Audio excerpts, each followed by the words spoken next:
Pak Hendra wae. Pak Hendra. Kalau udah jadi berarti udah jadi ya seperti ini.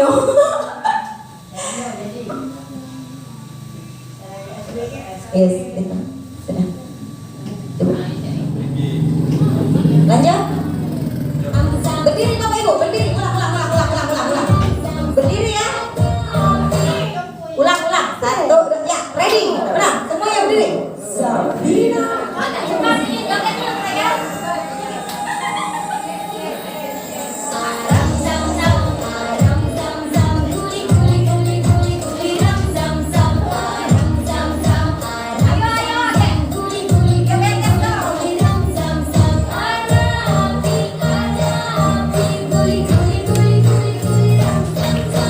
Ini pelan dulu Bapak Ibu, sebentar lagi menyemat. Nah, more faster. Cepat.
Terima kasih Bapak Ibu.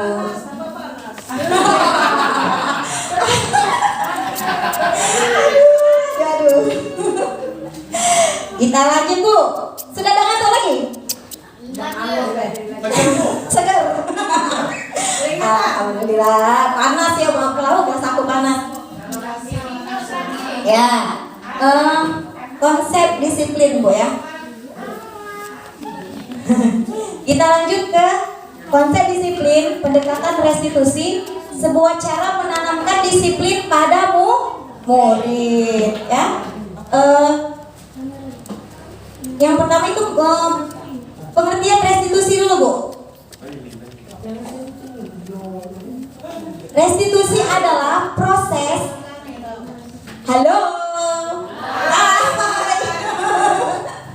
Restitusi adalah proses menciptakan kondisi bagi murid untuk memperbaiki kesalahan mereka, sehingga mereka bisa kembali pada kelompok mereka dengan karakter yang lebih kuat menurut Gasteni 2004. Bukan menebus kesalahan Bapak Ibu ya, tapi belajar dari kesalahan yang dia lakukan. Belajar artinya dia ingin memperbaiki diri. Selanjutnya memperbaiki hubungan. Bu, yang saya jelaskan tadi yang ini Bu ya, bukan menebus kesalahan tapi belajar dari kesalahan. Yang kedua, dia ingin memperbaiki hubungan. Yang ketiga, memberikan tawaran bukan paksaan. Memberikan tawaran bukan paksaan. Jadi kita menawarkan pada murid apa yang akan kamu lakukan, bagaimana ke depannya. Nah, apabila murid menjawab, kita akan mengarahkannya. Misalnya murid ingin minta maaf, ya, yang menumpahkan air tadi, misalnya pertama dia ingin meminta maaf. Apa yang akan kamu lakukan untuk memperbaiki kesalahanmu? Yang pertama, misalnya dia menumpahkan air minum, kita tidak langsung menyuruh dia membersihkan, tapi kita dekati dulu, kita akan menanyakan. Misalnya kalian menumpahkan air minum ini, apa yang akan kalian lakukan? Seperti itu ya pendekatannya. Apa yang akan kamu lakukan untuk memperbaiki kesalahanmu? Misalnya membersihkan lantai Bu, misalnya ya. Nah, restitusi itu seperti itu, restitusi itu seperti itu Bapak Ibu. Kita tidak menuntut murid inginkan. Restitusi itu, Bu, ya ingat Bu ya, tidak menuntut murid untuk melakukan apa yang kita inginkan, tapi membiarkan dia untuk mengerjakan sesuai dengan pribadinya sendiri. Nah, selanjutnya kita akan menuntun untuk melihat dari dalam dirinya sendiri, Bu. Menuntun untuk melihat ke dalam dirinya sendiri. Lalu mencari kebutuhan dasar yang mendasari tindakannya, yaitu kebutuhan dasar manusia tadi ada 5. Kebutuhan manusia dasar tadi ada 5. Kebutuhan dasar apa yang mendasarinya? Apakah tadi dia tidak sengaja? Kebutuhannya apakah dia tidak sengaja? Apakah dia berlarian terus menyenggol botol minum temannya sampai tumpah? Itu artinya dia membutuhkan semangat. Dia artinya membutuhkan semangat. Mungkin dia sudah bosan belajar di kelas tadi, Bu. Ya mungkin dia sudah bosan, dia berlari-larian, dia bosan, akhirnya dia tidak sengaja menumpahkan minuman ke temannya. Sehingga kita mencari tahu dulu kebutuhan apa yang melandasi tindakannya. Apakah dia kebutuhan kasih sayang? Ya, banyak tadi kebutuhan tadi, Bu ya. Apakah kebutuhan penguasaan? Nah, yang tadi. Selanjutnya fokus pada karakter bukan tindakan. Nomor 6, Bu. Ya, nomor 6, fokus pada karakter bukan tindakan. Jadi kita ingin membentuk karakter anak yang bertanggung jawab, bukan hanya tindakan yang semata-mata dia bertanggung jawab supaya tidak dimarahi oleh gurunya. Jadi ini tugas kita adalah membentuk karakter anak bagaimana dia bertanggung jawab ya berdasarkan keinginan dia sendiri, bukan karena takut dimarahi ibu gurunya misalnya. Oh, kalau sebelum makan air minum berarti saya harus mengepel. Nah, bukan itu yang dimaksud adalah fokus karakter. Di sini kita pembentukan karakter di kelas dimulai dari peristiwa penumpahan air minum tadi. Kita membentuk karakter dia itu bukan karena dia takut dihukum, tapi karena karakter dia sendiri. Ya, bahwa karakter dia ini melakukannya berdasarkan dirinya sendiri. Yang terakhir dari ciri restitusi itu adalah apa yang dia lakukan, solusinya apa, menguatkan dan fokus pada solusi ya. Misalnya apa yang dia lakukan dan solusinya apa. Kemudian di sini kita akan melihat perbedaan contoh dari kasus siswa yang tidak mengerjakan PR, Bapak Ibu. Nah, seringnya kita ya.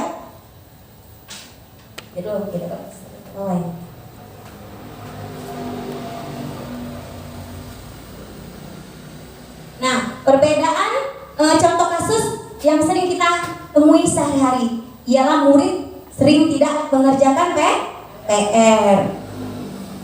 Nah, di sini kita akan melihat dari hukuman, kita akan melihat dari segi hukuman, konsekuensi atau restitusi. Kasusnya sama, murid yang tidak mengerjakan PR. Nah, apabila kita memberikan hukuman, kita sering begini, sering kesal kalau ada murid yang tidak mengerjakan PR. Sering tidak Ibu menemui di kelas, Ibu kesal karena murid kita tidak mengerjakan PR. Sering tidak Bapak Ibu? Nah, sering ya. Nah, hari ini tidak mengerjakan, ya besok tidak lagi, besoknya pun tidak lagi dia mengerjakan PR. Nah, dia walaupun nanti dia kerjakan, tapi suka-suka dia Bu, ya, tapi suka-suka dia. Nah, apabila posisi kita itu sebagai penghukum, kita akan langsung memberikan hukuman. Kalau posisi kita sebagai penghukum untuk anak yang tidak mengerjakan PR tadi, kita akan langsung memberikan hukuman. Misalnya dengan hormat bendera selama 10 menit. Nah, kamu tidak mengerjakan PR, silakan keluar. Hormat bendera selama 10 menit. Misalnya langsung dihukum Bu ya. Kemudian guru marah-marah. Anak tidak buat PR, kita langsung marah Bu. Kamu kenapa tidak mengerjakan PR? Nah, seperti itu ya. Nah, karena kita kesal, karena kita juga sebagai manusia biasa yang sering kesal, sehingga kita memberikan hukuman. Tapi hukuman yang kita berikan itu tidak mendidik Bapak Ibu, atau tidak sesuai dengan apa yang sedang terjadi, yaitu tidak mengerjakan PR. Jadi intinya hukumannya tidak nyambung Bapak Ibu. Intinya hukuman yang kita berikan itu tidak nyambung. Tidak mengerjakan PR tapi disuruh hormat bendera selama 10 menit misalnya ya. Kalau tadi hukuman, sekarang konsekuensinya. Misalnya tidak mengerjakan PR. Nah, yang tadi hukuman Bu ya, yang tidak mengerjakan PR langsung kita hukum. Sekarang konsekuensinya, guru memberikan konsekuensi untuk mengerjakan PR-nya saat istirahat atau dikerjakan sebanyak 3 kali lipat. Nah, ini nyambung Bapak Ibu, nyambung dengan kasusnya ya. Anak kita tidak buat PR, anak kita tidak mengerjakan PR. merah itu hukumannya tidak nyambung. Yang benar bisa saja kita, kamu tidak buat PR hari ini ya. Jadi kamu nanti tidak usah istirahat, kerjakan PR-nya sampai selesai. Nah itu sudah saya terapkan di kelas saya. Dia tidak buat PR, tidak langsung saya hukum, tapi silakan kerjakan waktu istirahat. Berarti dia kehilangan waktu istirahatnya, ya. Bisa juga atau bapak ibu suruh kerjakan 3 kali lipat. Tidak apa-apa bu, misalnya di PR 3 kali lipat, kerjakan 3 kali lipat dari PR yang sudah ada, kumpulkan besok misalnya ya. Itu hukumannya nyambung enggak? Nyambung ya. Nah, kalau tidak mengerjakan konsekuensinya seperti itu. Nah, di sini guru harus tegas dan murid harus menghormati peraturan. Kita harus tegas sehingga murid menghormati peraturan kita. Nah, mulai besok bisa jadi ibu terapkan hukuman yang nyambung tadi itu, ya. Terserah ibu ya, pilihlah variasi hukuman yang nyambung. Kakek tidak buat PR, ibu suruh berlari-larian dia itu tidaknya nyambung. Dan ada, nah itu konsekuensi bu, yang tadi hukuman, yang kedua konsekuensi, yang ketiga adalah restitusi. Nah, restitusi ini adalah yang lebih baik dari konsekuensi bu, yaitu restitusi. Dengan restitusi yang pertama dilakukan guru adalah guru menanyakan keyakinan kelas atau dirinya dan bantu murid dalam menyelesaikan masalahnya. Restitusi ialah guru membantu murid dalam menyelesaikan masalahnya. Jadi dengan restitusi guru menyuruh murid, kamu harus seperti ini, seperti itu, tapi guru menanyakan keyakinan kelas apa yang kamu langgar. Ya, jadi kalau murid melanggar itu, guru menyarankan murid, kamu seperti ini, kamu seperti itu. Jadi dia menanyakan dulu keyakinan kelas apa yang kita langgar. Kemudian guru membantu murid. Kira-kira kalau kamu sedang melanggar keyakinan kelas ini, kamu akan apa? Misalnya ditanya dulu, anak tadi, ini restitusi ya. Misalnya dia melanggar keyakinan kelas yang telah kita buat. Nanti akan ada keyakinan kelas yang saya buat ya. Nah jadi kira-kira kalau kamu sedang melanggar keyakinan kelas ini, kamu akan apa? Nah, kamu akan melaksanakan hal apa untuk memperbaiki diri? Itu pertanyaan kita ya. Kamu akan melaksanakan apa? Kamu akan melakukan apa untuk memperbaiki diri? Di sini guru terbuka dan guru menghormati dan murid menghormati dirinya dan orang lain. Guru terbuka membuka diri. Guru tidak marah ya kalau tidak mengerjakan PR. Misalnya ibu guru tidak marah ya kalau kamu tidak membuat PR misalnya ya, tapi harus kerjakan waktu istirahat misalnya. Jadi kita itu membantu untuk mencari tahu kenapa dia tidak membuat PR atau solusi apa kira-kira yang terbaik buat dia. Selanjutnya ini berkaitan dengan di sini ada 5 posisi kontrol restitusi. Dalam restitusi ada macam-macam posisi kontrol Bapak Ibu. Apakah kita sebagai, nah ini Bu, 5 posisi kontrol kita sebagai guru. Yang pertama, apakah kita sebagai penghukum? Apakah kita sebagai pembuat rasa bersalah, sebagai teman, sebagai pemantau, atau sebagai manajer? Nanti kita jelaskan. Sekarang saya tanyakan kepada ibu, bapak ibu di sini. Kira-kira di kelas bapak ibu sebagai apa? Penghukum, pembuat rasa bersalah, teman, pemantau, atau manajer? Ibu Impan Ali, kira-kira di kelas ibu sebagai apa? Di kelas sebagai apa Bu? Apa penghukum? Apa sebagai teman? Nanti kita akan pelajari satu persatu. Sebagai teman. Ibu Khadijah sebagai apa? Kira-kira ada 5 posisi kontrol ini. Sebagai teman. Oke. Nah, bagaimana? Apakah kita sebagai penghukum? Apa kita sebagai pembuat rasa bersalah? Atau kita sebagai teman? Atau sebagai pemantau? Yang terakhir, apakah kita sebagai manajer? Nah, bagaimana penjelasan masing-masing dari 5 posisi kontrol restitusi ini? Sebelum masuk penjelasan ini, ibu masing-masing sudah tahu pasti ya dalam hatinya, oh berarti saya selama ini seperti ini, posisi saya di kelas seperti ini ya. Ada yang sebagai teman bertanya pada guru misalnya, ibu pernah sebagai teman tadi ya, saya oh saya sebagai teman. Atau mungkin sudah ada yang sebagai manajer, sudah ada yang sebagai manajer Bapak Ibu? Belum ada yang sebagai manajer, belum tahu artinya. Ibu Malta sebagai manajer ya? Oh Ibu Atul. Baik, kita cari tahu satu persatu. Nah ini ada kasus ya Bu Bapak Ibu, tapi murid memakai atribut ini mana? Ini ada kasus ini yang sudah tadi ya Bu. penghukum, ibu lewat tadi misalnya ya, pembuat rasa bersalah misalnya, ibu ulang lagi ya, pembuat rasa bersalah misalnya, berapa kali bu guru harus memberitahu kamu, bu guru kecewa sama kamu, itu pembuat rasa bersalah. Kalau posisi kita sebagai pembuat rasa bersalah, berarti kita membuat muridnya merasa bersalah misalnya, berapa kali bu guru harus bilang, berapa kali bu guru harus memberitahumu misalnya, ibu kecewa sama kamu. Nah itu adalah pembuat rasa bersalah. Yang kedua, sebagai penghukum misalnya, patuhi aturan sekolah lalu berdiri di depan barisan. Nah itu menghukum.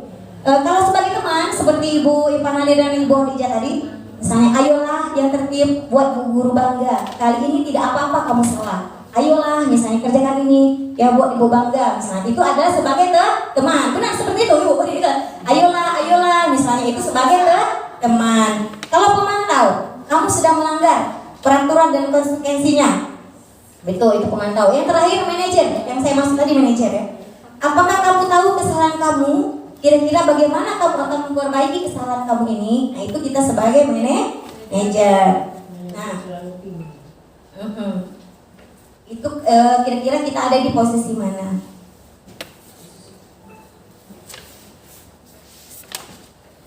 Nah, mengapa keyakinan kelas? Mengapa tidak peraturan kelas saja? Nah, mengapa kita memiliki peraturan tentang penggunaan helm pada saat ini? Nah, ini adalah contoh studi kasus. Kita akan menjawab mengapa keyakinan kelas, mengapa tidak peraturan kelas saja. Nah, di sini kita akan membahas ada 2 studi kasus ya. Yang pertama adalah murid memakai atribut lengkap saat upacara bendera. Ini sedang ketemui. Nah, ini masih di hukuman tadi ya.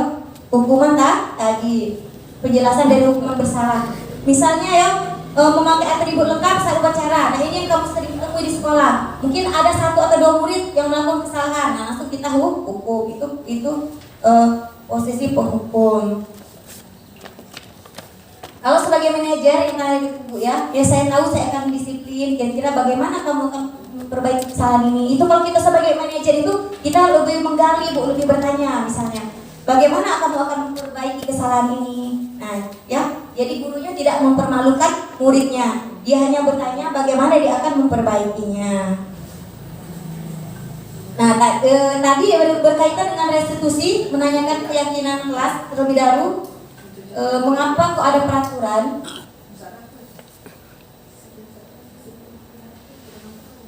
Mengapa keyakinan kelas? Satu, ada pertanyaan Bapak Ibu, tapi lah di situ.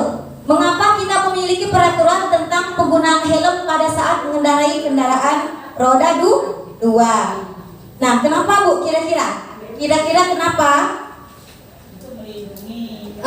Kenapa Bapak Ibu menggunakan helm pada saat mengendarai kendaraan roda 2? Apa Bu Yuli? Untuk melindungi yang lain, untuk apa kira-kira? Ada yang takut sama polisi? Takut kena tilang? Iya. Tidak memakai helm? Iya. Supaya tidak panas. Supaya ya itu ya. Yang kedua, mengapa kita memiliki peraturan tentang penggunaan masker dan mencuci tangan setiap saat? Kenapa? Untuk apa lah kita pakai masker, misalnya mencuci tangan setiap saat? Untuk apa? Untuk kesehatan. Berarti yang pertama demi keselamatan ya, demi keselamatan kita memakai helm. Kalau misalnya ekstrinsik dan intrinsik. Kalau ekstrinsik tadi dia memakai helm berarti kenapa? Misalnya di motivasi dia takut akan kena tilang, itu ekstrinsik ya. Kalau intrinsik tadi dia tidak memakai helm adalah untuk bahaya, untuk keselamatan. Metong dia. Tidak Bu. Belum lagi. Sabar. Yang kedua adalah untuk apa? Untuk kesehatan. Yang tadi yang pakai helm ini tadi ya. Nah, ya kesehatan tadi apa? Aduh. ATM itu untuk apa? Sehat. Oh iya, itu lebih ke kesehatan juga Bu, tapi untuk pandemi itu. Aduh, Ica ini. Nah ya, nah keselamatan dan kesehatan inilah yang dinamakan keyakinan dalam diri kita. keselamatan dan kesehatan adalah yang keyakinan dalam diri kita. Oh, saya ingin selamat, jadi saya pakai helm. Berarti itu dari dirinya sendiri. Saya ingin sehat, jadi saya harus cuci tangan. Nah, itu yang dinamakan dengan keyakinan dalam dirinya sendiri. Keyakinan oh saya harus pakai helm. Berarti dari dirinya. Kalau hanya peraturan saja, misalnya wajib memakai masker saat kerumunan. Nah, itu hanya peraturan yang tergantung bagaimana kita melanggar. Nah, ekstrinsik dan ekstrinsik itu namanya. Lanjut Bapak Ibu ya. Nah, sekarang kita kegiatan membuat keyakinan kelas. Mengenai keyakinan kelas ini beberapa hari yang lalu, bahkan sebelum saya mempelajari modul 1.4 Bapak Ibu, halo. Keyakinan kelas ini ya, sebelum saya belajar di modul 1.4 atau sebagai CGP ini, duluan Bu, tahun kemarin Bapak Ibu udah tahu, aku sudah buat keyakinan kelas. Ya, duluan sekali sebelum saya ikut sini, saya sudah membuat keyakinan kelas yang sudah saya tampilkan di situ. Nanti akan kita ini kan ya. Saya sudah membuat keyakinan kelas bersama murid-murid saya. Tuh Bu, ada gambar aku Bu, Bu. Nah, di sini saya membuat keyakinan kelas dengan tahap pertama, saya akan berdiskusi tentang peraturan kelas. Misalnya kelas ini harus apa? Disiplin waktu. Kemudian saya peraturan yang saya buat dulu ya Bu ya, sebelum ikut TTPL di papan tulis, kita berdiskusi dulu bersama murid-murid kita yang Bapak Ibu mungkin bisa diterapkan nanti di kelasnya ya. Yang pertama kita akan berdiskusi dengan murid kita dulu apa yang ada di kelas. Misalnya disiplin waktu. Kemudian kita tulis, misalnya anak-anak, ya Bu, saya Bu disiplin waktu, kita tulis di depan. Kita tulis dulu disiplin waktu. Terus apa saja peraturan yang akan kita laksanakan. Kita tulis dulu anak maunya apa, peraturan itu semua apa kita tulis di kelas, ya. Jadi kita benar-benar melibatkan murid. Kemudian yang kedua, saya merumuskan peraturan itu menjadi keyakinan. Misalnya kalau sama guru tidak boleh bicara kasar, kalau sama guru harus pelan-pelan. Nah, kita catat satu persatu. Kita simpulkan, itu namanya apa? Saling menghormati. Kata anak-anak tadi, Bu, sama Bu Guru peraturannya tidak boleh kasar. Namanya kan namanya saja bahasa anak. Karena dia ngomong itu sama guru tidak boleh kasar, bicaranya harus pelan-pelan baik. Makanya kita simpulkan adalah saling menghormati. Itu sudah menjadi namanya keyakinan kelas. Yuk, anak-anak tadi pendapatnya kita saring, kita simpulkan semua. Akhirnya kita setelah disimpulkan kata-kata yang bagus adalah saling menghormati, ya. Itu namanya keyakinan kelas. Jadi bahasa keyakinan kelas itu lebih universal atau lebih umum. Selanjutnya tahap ketiga itu Bu, saya menempelkan keyakinan kelas saya. Keyakinan kelas itu kita sepakati dulu bersama anak-anaknya. Keyakinan kelas kita misalnya tidak boleh terlambat, misalnya berpakaian lengkap, harus mengerjakan PR. Kita sepakati dulu. Nah, saya mendesainnya menggunakan Canva, Bapak Ibu. Saya mendesainnya menggunakan Canva dan saya mengajak murid untuk mendesain itu. Saya melibatkan murid untuk melibat itu. Saya membuat di sini di laptop dan dia berkerumun di dekat saya. Nah, saya mengajak murid untuk mendesain, kemudian menempelkan keyakinan kelas itu di dinding. Kemudian setelah jadi keyakinan kelas, nantinya saya akan apabila murid itu melakukan pelanggaran sesuai dengan restitusi, saya akan menanyakan kepada murid itu tentang keyakinan kelas saya akan menerapkannya. Nah, ini Bu, keyakinan kelas hasil kesepakatan kelas 4 SDN 02 pemulihan. Yang pertama, selalu menjaga kebersihan. Ya. Yang kedua, disiplin dan tepat waktu. Saling tolong-menolong, berbicara dengan sopan dan saling menghormati. Nah, kira-kira di kelas Bapak Ibu sudah ada belum? Keyakinan kelasnya? Sudah ada belum Bu Bapak Ibu? Sudah ada. Alhamdulillah. Kalau yang belum silakan buat dengan melibatkan muridnya. Nah, kalau saya akan menerapkan keyakinan kelas, restitusi di kelas, saya ajak bicara, kemudian di sini Ibu Emma tidak akan marah, tapi kalau kamu mau jujur, kita akan melakukan kesalahan itu. Karena saya iseng Bu, katanya. Pasti anak-anak menjawab dengan bahasa apa? Konsentrasi Bu, agak dulu, ucap.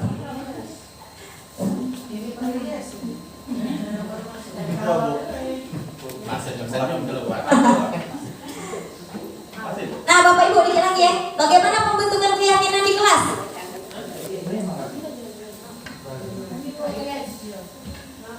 Apa itu? Yuk. Selanjutnya ini keyakinan kelas di kelas saya. Bagaimana pembentukan keyakinan kelas? Lebih abstrak apabila murid tidak saling menghormati, apabila ada teman yang prestasi, yang lain harus mendengarkan. Ini masih tentang keyakinan kelas, Bapak Ibu, masih tentang keyakinan kelas.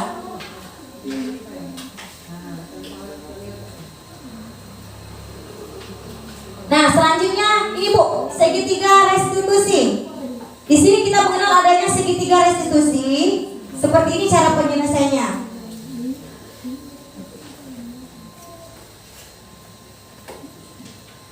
Menstabilkan identitas. Ini Bu, segitiga restitusi. Harus yang pertama kita harus menstabilkan identitas. Mengajak murid bicara itu tidak langsung menyalahkan murid. Yang pertama ya, kalau murid melakukan kesalahan, kita tidak langsung menyalahkan murid yang tidak mengerjakan PR, atau kita langsung menyalahkan, itu tidak boleh. Ya, kalau ada murid tidak mengerjakan PR, kita tidak boleh langsung menyalahkan murid.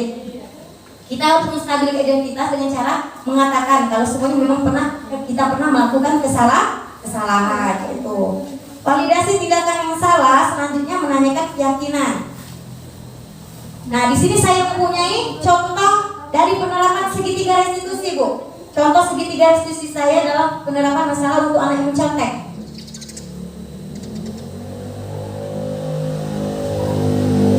Nah, ternyata tidak masuk lagi, Pak, suaranya. Tapi tidak apa-apa, jika gambar. Ini adalah contoh penerapan. Di sini tidak masuk, sini tidak masuk ya.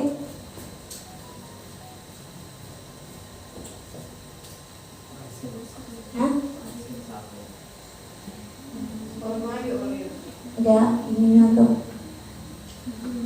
gitu. Nah, jadilah bela dijelasin. Nah, Bu, ini adalah contoh segitiga restitusi di kelas saya untuk anak yang mencontek. Sebenarnya ini ada suaranya lebih bagus, Pak Madina, tapi cak mana ya? Sabar, Bu, Iya, sabar, Bu. Udah, besar cerita. Jadi di sini kasus restitusi saya adalah tentang anak yang mencontek saat ujian. Bagaimana kita kalau dia mencontek di kelas? Kita tanya dulu. Ada sorry. Nah, itu pesain. Nah, Bapak Ibu simak dulu video saya. Mencontek. Kenapa Sapa bisa mencontek? Habis. Kok habisnya melebar itu? Gak bisa besar ini. Kenapa? Ini HP, apalagi? Sampai jam berapa? Berarti Bapak Ibu begini. Menurut Sapa sudah bagus belum? Belum. Menurut Sapa mencontek nggak bisa ya.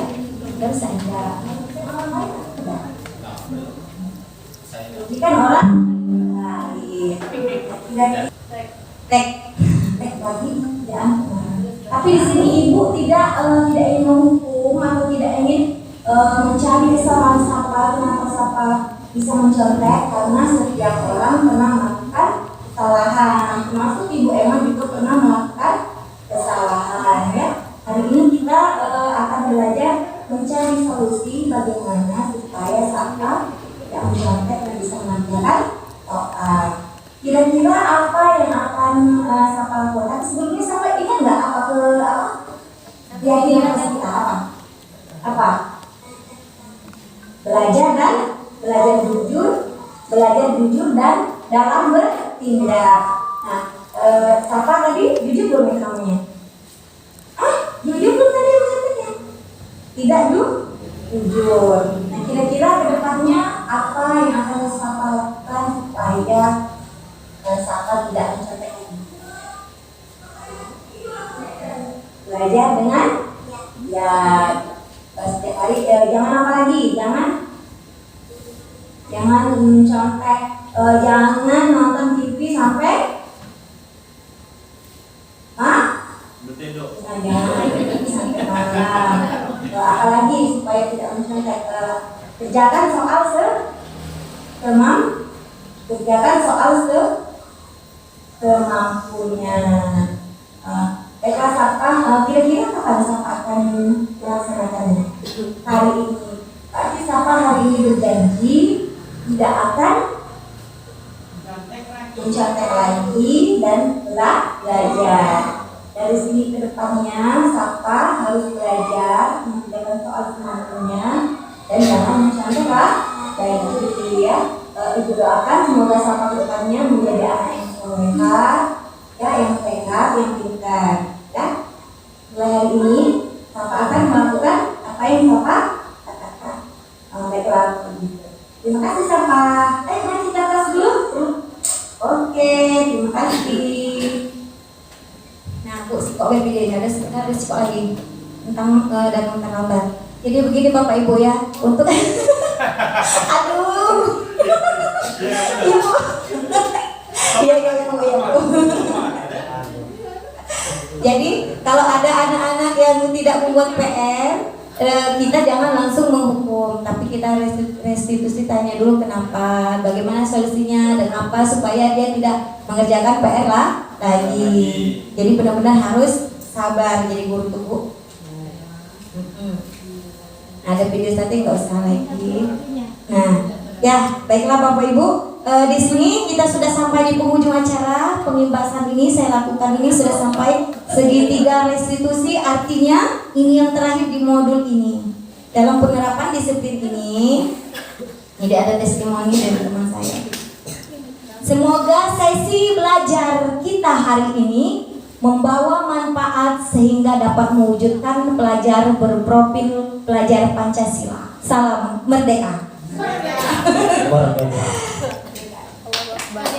Dan Bapak Ibu ya, tadi telah disampaikan oleh Ibu Maria SPG calon guru negara angkatan 11 pembukaan materinya, dan acara selanjutnya yaitu tanya jawab.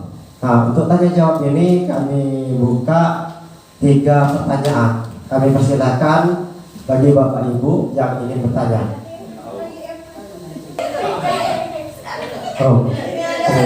Ibu Akso.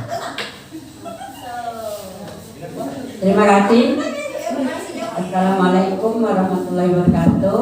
Perkenalkan, nama kami Akso, guru kelas 3 di SD ini. Ya, yang saya tanyakan adalah sebagai guru mapel mata pelajaran, Apa Ibu dengerin dulu tuh. apakah perlu membuat keyakinan kelas? Karena kalau membuat keyakinan kelas, tapi kadang di kelasnya sudah ada peraturan kelas. Terima kasih. Ya, terima kasih Bu Abso, pertanyaan yang bagus sekali, terutama untuk guru mapel. Di sini ada mapel misalnya bahasa Inggris ya, guru olahraga dan guru agama. Sebagai guru mapel tadi pertanyaannya apakah perlu membuat keyakinan kelas? Ya, karena kalau begini Bapak Ibu, guru mapel tadi misalnya dia ingin membuat mapel, mungkin dia bingung karena di kelas itu ibu guru sudah membuat peraturan ini tidak boleh, ini peraturannya apa ya misalnya ya. Tiba-tiba guru mapel, saya mau ingin membuat itu bagaimana? Nah, kalau ini guru mapel ingin membuat peraturan kelasnya boleh, tapi berlaku khusus ini menurut pendapat sepengetahuan saya ya Bapak Ibu, nanti saya tanyakan lagi ya. Dia harus membuat peraturan kelas yang berlaku di saat jam dia saja misalnya Bapak Ibu. Jadi dia boleh membuatnya sama seperti biasa. Anak-anak ditanya keyakinan kelasnya apa, dicatat ini hari kesimpul apa keyakinan kelas. Dan itu untuk guru mapel bisa berlaku saat mata pelajaran dia saja. Misalnya pelajaran penjas berarti hari itu berlaku keyakinan kelas guru mapel. Misalnya seperti itu ya Bapak Ibu ya. Bagaimana Bu Amsa? Ya, terima kasih.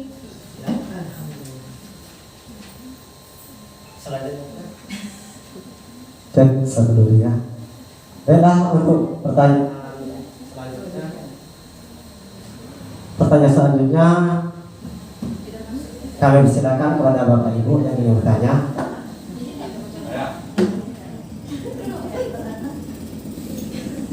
Baiklah, Assalamualaikum warahmatullahi wabarakatuh.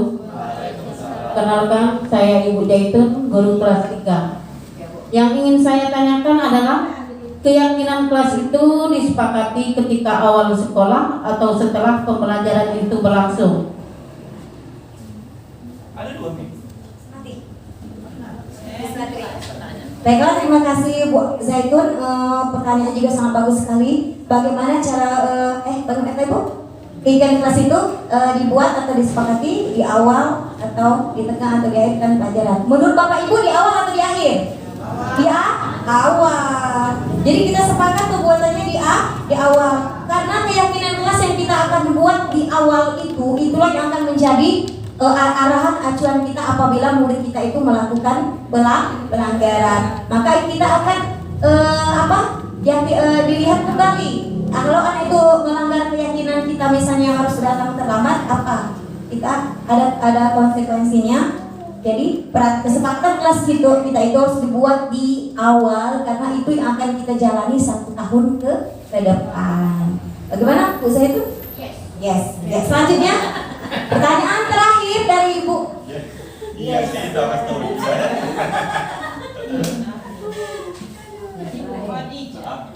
Assalamualaikum warahmatullahi wabarakatuh.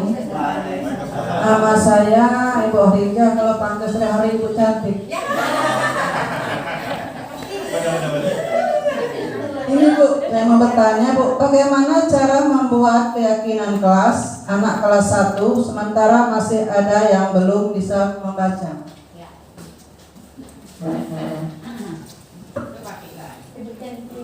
Ya, terima kasih pertanyaannya untuk Ibu cantik, Ibu Khadijah. Jadi bagaimana cara membuat keyakinan kelas 1 sementara di kelas 1 itu ada anak yang belum bisa membaca? Bisa saja Bu, bisa saja untuk anak yang belum bisa membaca itu kita buat gambar. Disediakan dengan beberapa gambar. Misalnya keyakinan kelas kita adalah membuang sampah sembarangan. Misalnya jangan membuang sampah sembarangan. Misalnya gambar 1 contoh anak membuang sampah sembarangan. Gambar yang kedua misalnya contoh anak membuang sampah pada tempatnya. Berhubung anak-anak belum bisa membaca, biasanya gambarnya lebih menarik. Maka kita akan tanya saja, anak-anak kalau ada sampah kira-kira anak-anak akan melakukan di gambar 1 atau gambar 2 misalnya ya. Nah tiba-tiba kalau ada anak yang memasukkan pilihannya di gambar yang kedua, misalnya buang sampah sembarangan, jangan kita oh itu salah nak, jangan kita langsung menyalahkan, tapi ditampung saja. Nah begitu juga dengan anak yang memilih dengan gambar yang membuang sampah sembarangan. Nah setelah semua anak memilih, maka kita akan simpul anak-anak kira-kira kalau kita ada sampah, sebaiknya kita melakukan di gambar nomor 1 atau gambar nomor 2. Nah seperti itu ditanya, maka anak-anak akan menyimpulkan gambar yang mana. Misalnya buang sampah di tempatnya Bu.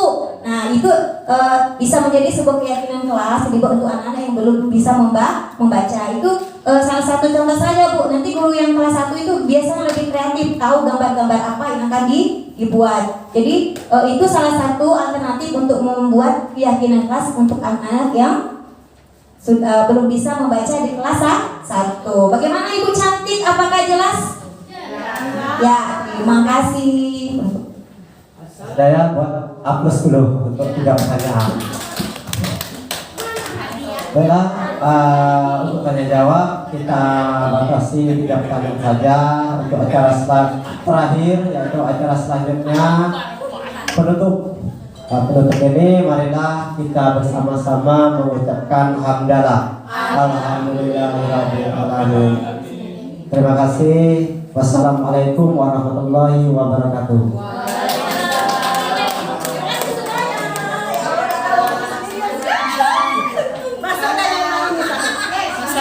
Masalahnya